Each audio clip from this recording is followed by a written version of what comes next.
Yan mga boss, so meron na naman tayong kinabit sa ating Raider FI.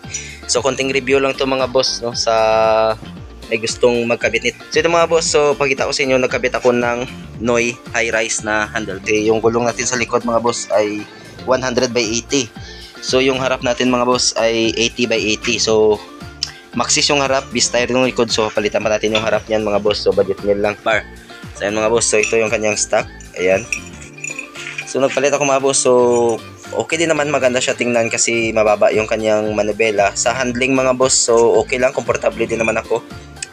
So ayan mga boss, so yung kinabit ko mga boss ay high rise. So kasi kapag low rise yung ikakabit natin mga boss, masyado nang mababa, tsaka ano yan, baka masakit sa likod pag nag-drive, long ride tayo. So yung mga boss, no, ito yung kanyang stock. Ayan, ito yung dati niyang stock mga boss. Ayan. So mga 1 inch yung binaba ng ating handlebar mga boss, no. Ito yung kanyang stock. Ayan. So almost 1 inch. Ayan, ayan. So almost 1 inch mga boss yung binaba ng ating handlebar. So yun, okay din naman sa handling. Komportable din naman ako mga boss. Tsaka yun pala mga boss, nagkabit tayo ng Domino na quick throttle. Double cable yan mga boss. So yan. So copy lang din yan mga boss. So budget meal lang din. Yan. Yung ginamit natin na slim switch ay pang TFX. Ayan, pang TFX yan mga boss. So ito ang ating Domino na quick throttle. Ayan. So madali lang naman siya ikabit mga boss, no. Ayan. Diyan sa dumaan mga boss. Wait lang. So ayan mga boss, no, pababa din sa ating throttle body. So ito lang mga boss, konting review lang din naman. So sa gustong magkabit nitong high rise na Noy handlebar at saka quick throttle, so okay din naman mga boss, no. Sit up lang siya. Ayan. Ang budget meal lang na setup. Ayan siya sa harap mga boss, no. So medyo okay na siya tingnan kasi yung kanyang manubela ay mababa na. So yun kasi yung trip ko. So sinubukan ko, then tinry kong i-drive. So okay din naman, komportable din naman akong gamitin.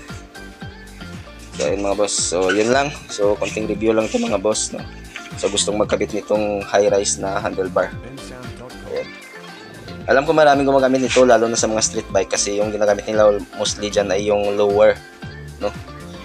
Yung aking kasi binili ay high rise, so, para medyo mataas siya konti mga boss, para hindi ka masyadong nakayuko pag nag-drive ka. So yan lang mga boss, no. Yun lang ang ating review dito sa kinabit nating handlebar.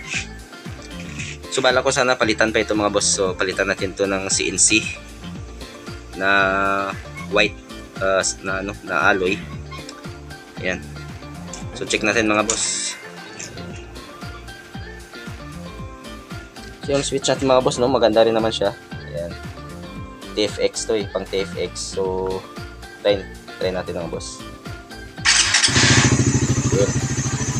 So mayroon itong kill switch mga boss. So dito na ginamit muna yung kill switch niya. So starter lang. Ayan. So yung ating ano mga boss, yung ating quick throttle. So maganda yung ano niya, napakalambot. Napakalambot mga boss.